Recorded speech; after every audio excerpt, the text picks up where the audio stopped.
નમસ્કાર, વીટીવી પંચાયતમાં આપનું સ્વાગત છે। સાબરકાંઠા જિલ્લાના ખેડૂતોએ આ વર્ષે મોટા પાયે બટાકાનું ઉત્પાદન કર્યું હતું, પરંતુ બજારમાં બટાકાની કિંમત સાવ ઓછી થઈ જતાં ખેડૂતો પરેશાન બન્યા છે। ખેડૂતોને ઉત્પાદન ખર્ચ સામે રૂપિયા સાવ નહિવત મળી રહ્યા છે। ઉત્પાદનનો ખર્ચ પણ નીકળી રહ્યો નથી, ત્યારે ખેડૂતો દુઃખી બન્યા છે।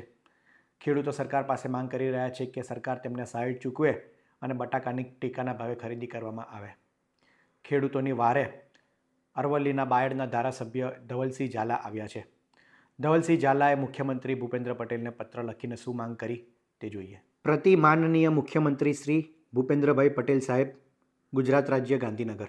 વિષય: અરવલ્લી જિલ્લામાં બટાકા ઉત્પાદન ખેડૂતોને બજાર ભાવ ઘટવાના કારણે થયેલ નુકસાન અંગે સહાય અથવા ટેકાના ભાવે ખરીદી કરવા બાબત રજૂઆત।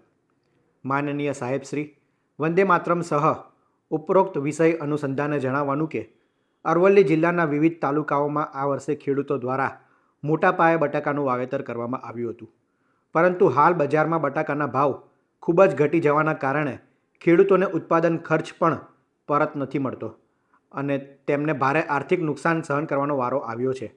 ખાતર, બીજ, મજૂરી, સિંચાઈ જેવા વધતા ખર્ચ વચ્ચે તૈયાર થયેલા પાકને ખેડૂતો મજબૂરીવશ ઓછી કિંમતે વેચવા મજબૂર બન્યા છે, જેના કારણે જિલ્લામાં ખેડૂત વર્ગમાં ગંભીર આર્થિક સંકટની સ્થિતિ ઊભી થઈ છે। આ પરિસ્થિતિને ધ્યાનમાં રાખીને રાજ્ય સરકાર દ્વારા અરવલ્લી જિલ્લામાં બટાકા વાવેતર કરનાર ખેડૂતોને થયેલ નુકસાનને ધ્યાને લઈ યોગ્ય સહાય આપવામાં આવે અથવા બટાકાની ટેકાના ભાવે ખરીદી કરવાની વ્યવસ્થા કરવામાં આવે, જેથી ખેડૂતોને યોગ્ય ભાવ મળી રહે અને તેમને આર્થિક રાહત મળે। ખેડૂતોના જીવન નિર્વાહ અને આર્થિક સુરક્ષા સાથે સીધો સંબંધ ધરાવતા આ મુદ્દે તાત્કાલિક સંવેદનશીલતા દાખવી યોગ્ય કાર્યવાહી કરવામાં આવે તેવી નમ્ર વિનંતી છે। બાયડના ધારાસભ્ય ધવલસિંહ ઝાલા દ્વારા મુખ્યમંત્રીને લખેલો આ પત્ર છે।